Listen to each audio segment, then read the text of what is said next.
ख्रिस्ताठाई माझ्या प्रिय बंधू भगिनींनो आणि बालमित्रांनो, आज ख्रिस्त सभा सामान्य काळातील 18वा रविवार साजरा करीत आहे आणि आजच्या वचनामध्ये माझ्या प्रिय बंधू भगिनींनो, देवाचं वचन, देवाचं ज्ञान आपल्याला भरभरून देण्यात आलेलं आहे. अशी वाचनं क्वचितच आपल्याला कधी ऐकायला मिळतात की त्याच्यातून आपण किती घेतलं तरी कमीच होणार. अशी आजची वचनं आज आम्ही ऐकलेली आहेत. पहिले वाचन उपदेशक या पुस्तकातून घेतलेले वाचन आम्ही ऐकलेले आहे. उपदेशक एक म्हातारा माणूस होता. भरपूर आयुष्य जीवन जगला होता आणि जीवन जगल्यानंतर, जीवन पाहिल्यानंतर, सर्व काही अनुभवल्यानंतर तो लिहित आहे जीवनाचा अर्थ. असं म्हणतात, आपल्याला माहिती नाही, परंपरेनुसार कदाचित खरं पण असेल, की हे पुस्तक लिहिणारा व्यक्ती दुसरा तिसरा कोणी नसून खुद्द सॉलोमन राजा होता. सॉलोमन राजा इस्रायलचा राजा, दावीद नंतर त्यानं राज्य केलं इस्रायल देशावरती. आणि हा राजा ज्यानं देवाकडे ज्ञानाची मागणी केली. जेव्हा परमेश्वराने त्याला सांगितलं तुला काय पाहिजे ते माग, तो म्हटला की प्रभू, मला माझ्या लोकांचा न्याय करण्यासाठी, लोकांवरती राज्य करण्यासाठी, लोकांची काळजी घेण्यासाठी, त्यांना मार्गदर्शन करण्यासाठी ज्ञान दे. आणि देवानं त्याला ज्ञान दिलं आणि भरपूर दुसऱ्या गोष्टी देखील दिल्या. परंतु हा सॉलोमन राजा, त्याला सांगितलं जोपर्यंत तू देवाच्या आज्ञा पाळशील, देवाच्या इच्छेप्रमाणे जीवन जगशील, तुला भरपूर ज्ञान मिळेल, तुझ्याकडून भरपूर चांगलं कार्य होईल. जे दावीद राजा करू शकला नाही ते सॉलोमन राजानं केलं. सॉलोमन राजानं इस्रायल लोकांसाठी भव्य दिव्य असं मंदिर बांधलं. परंतु सॉलोमन राजा देखील पापात पडला, देवापासून दूर गेला आणि जीवनाच्या शेवटी ते हे पुस्तक लिहित आहे. आणि त्या वचनाचे, त्या पुस्तकातील शब्द, vanity is vanity, all is vanity. सर्व काही व्यर्थ आहे. सगळं जीवन, संपूर्ण जीवन अनुभवल्यानंतर, माझ्या प्रिय बंधू भगिनींनो, अशी एखादी गोष्ट क्वचित असेल की ती गोष्ट सॉलोमन राजाला अनुभवायला भेटली नसेल.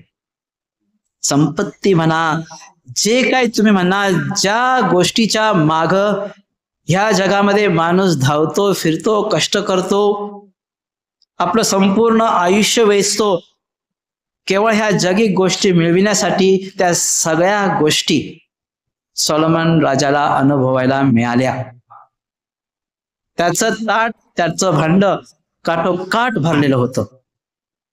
एवढं सगळं अनुभवून देखील तो म्हणतो की ह्या जगातील सगळ्या गोष्टी, जगिक गोष्टी व्यर्थ आहे, व्यर्थ आहे.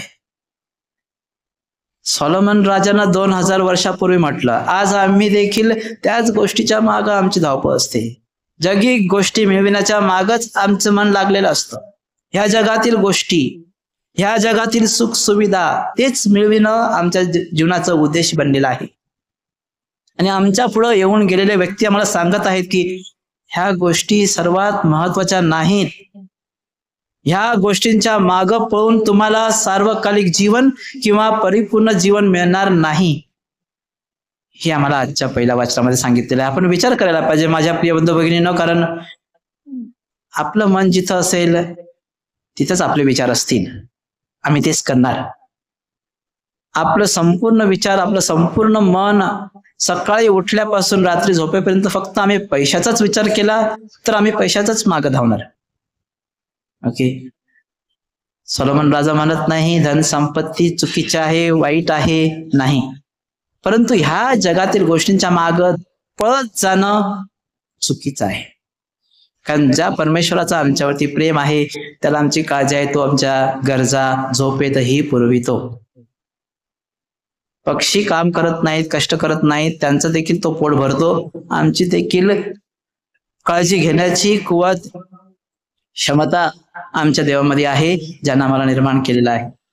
आणि म्हणून संत पॉल कोलोसेकरास पाठवलेल्या पत्रामध्ये आज आम्हाला सांगत आहे, ह्या जगातील गोष्टींमध्ये तुम्ही तुमचं मन रमवून घेऊ नका. तुमची दृष्टी स्वर्गाकडे असू द्या. हे जीवन जगत असताना स्वर्ग राज्याचा विचार करा, सार्वकालिक जीवनाचा विचार करा. कारण ख्रिस्तामध्ये तुम्ही ह्या सगळ्या वाईट गोष्टींमध्ये मेलेले आहात. ख्रिस्तामध्ये तुमचा नवीन जन्म झालेला आहे. आणि म्हणून ह्या जगातील वाईट गोष्टींमध्ये रमवून जाऊ नका. जार, कर्म, लबाडी ह्या गोष्टी तुम्ही तुमच्या जीवनातून सोडून द्या, कारण त्याच्याद्वारे तुम्हाला जीवन लाभणार नाही. आणि मग माझ्या प्रिय बंधू भगिनींना, आपण शुभवर्तमानामध्ये ऐकतो, प्रभू येशू ख्रिस्ताकडे कुणी येऊन म्हणतं की माझ्या भावाला जाऊन सांग की माझ्या वाटा त्याने मला परत द्यावा, मालमत्तेचा वाटा मला द्यावा. आणि प्रभू येशू ख्रिस्ताला म्हणतो, अरे माझ्याकडे कशाला येतो आणि सांगतो माझ्या भावाला सांग, तुझ्या भावाला सांग, तुझा न्यायाधीश कोणी निवडलं मला? आणि मग प्रभू येशू ख्रिस्ता सांगतो की लोभाच्या माग जाऊ नका, लोभाच्या माग जाऊ नका. आणि ते समजावून सांगण्यासाठी सुंदर असा दाखला आपल्याला आजच्या शुभवर्तमानामध्ये सांगितलेला आहे. खूप सुंदर आहे. पुन्हा एका माणसाच्या शेतामध्ये भरपूर पीक उगवलं, भरपूर, आणि त्याची कोठार लहान पडायला लागली. तो म्हणाला स्वतःला म्हणाला, आता मी काय करू, माझ्याकडे एवढं काय आहे. तो स्वतःलाच सांगतो, स्वतःलाच विचारतो आणि स्वतःलाच सांगतो, आता मी असं करेन, माझी लहान कोठारं आहेत ती मी तोडून टाकणार आणि मोठी कोठारं बांधणार. आणि ही जी संपत्ती, हे जे धन, हे जे पीक आलेलं आहे ते सर्व मी साठवून ठेवणार. आणि मग माझ्या जीवाला, माझ्या आत्म्याला सांगणार, आत्म्या आता आराम कर, ऐश कर, आराम कर, खा पी मौज कर. भरपूर वर्ष तुझ्यासाठी आता खाण्यासाठी, मौज मजा करण्यासाठी साठवून ठेवलेला आहे. आणि मग देवाचा आवाज त्याला येतो. परमेश्वराला म्हणतो, मूर्ख माणसा, ते आज रात्री तुझा जीव तुझ्यापासून घेण्यात येईल, तेव्हा हे जे साठवलेलं आहे ते कोणाचं होईल? माझ्या प्रिय बंधू भगिनींनो, आम्ही साठवतो. परमेश्वर आम्हाला का देतो? की जेणेकरून आम्ही जास्तीत जास्त द्यायला शिकावं. परंतु आम्हाला जेव्हा जास्तीत जास्त देण्यात येतं तेव्हा आम्ही जास्तीत जास्त साठवून ठेवण्याचा प्रयत्न करतो. कशासाठी? उद्यासाठी, पुढच्या पावसाळ्यासाठी, पुढच्या उन्हाळ्यासाठी, गरज भासेल तेव्हा, काही वर्षांनी, पुढच्या आजारपणासाठी. पण आपले आज आपण आहोत, पुढच्या रविवारी माझ्या प्रिय बंधू भगिनींनो मी मिसा करण्यासाठी इथं असणे, ह्याची शाश्वती मी देऊ शकतो का? आणि तुम्ही माझ्या प्रिय बंधू भगिनींनो पुढच्या रविवारी 10च्या मिसाला इथं बसून मिसा ऐकणार, देवाचं वचन ऐकणार, ह्याची शाश्वती तुम्ही देऊ शकाल का?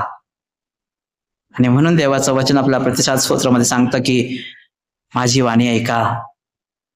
परमेश्वर आपल्याशी बोलतो, परंतु आपल्यासाठी ऐकण्यासाठी आपली मनाची तयारी नसते. माझ्या प्रिय बंधू भगिनींनो, धन, संपत्ती, मालमत्ता ह्या गोष्टी आपल्या गरजेच्या आहेत, परंतु त्याचा योग्य तो उपयोग आम्ही केला पाहिजे. त्याच्यामध्ये आम्ही रमून जाणं चुकीचं आहे.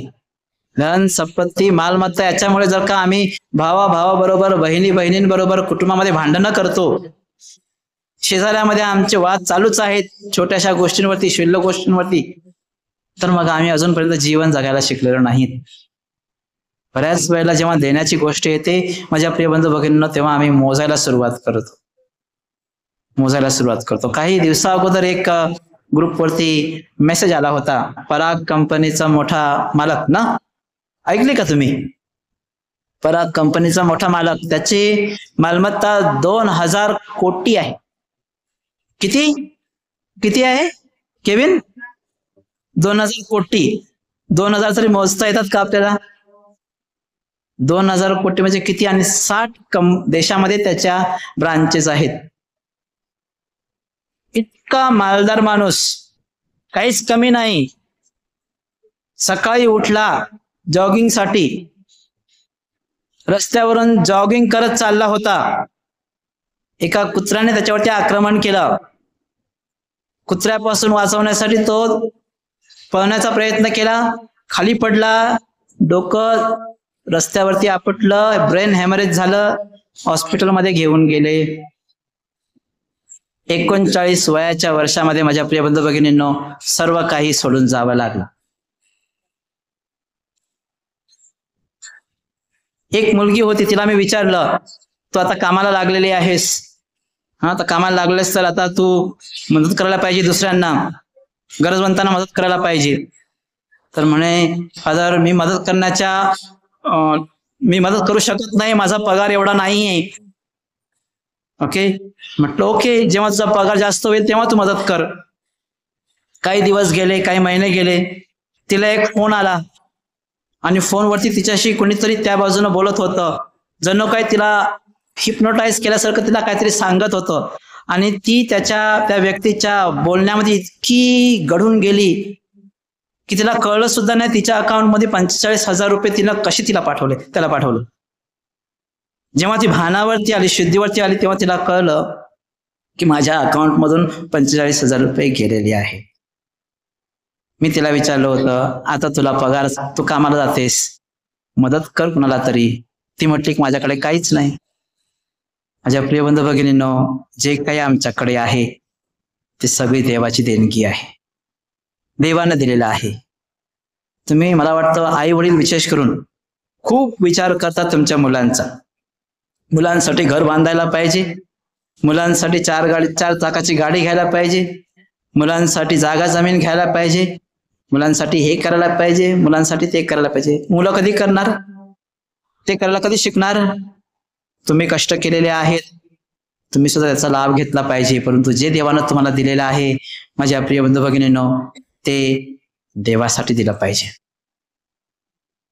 आजच्या या पवित्र मिस्साबलीमध्ये भाग घेत असताना माझ्या प्रिय बंधू भगिनींनो, देवाकडे कृपा मागूया, ज्ञानाची देणगी मागूया.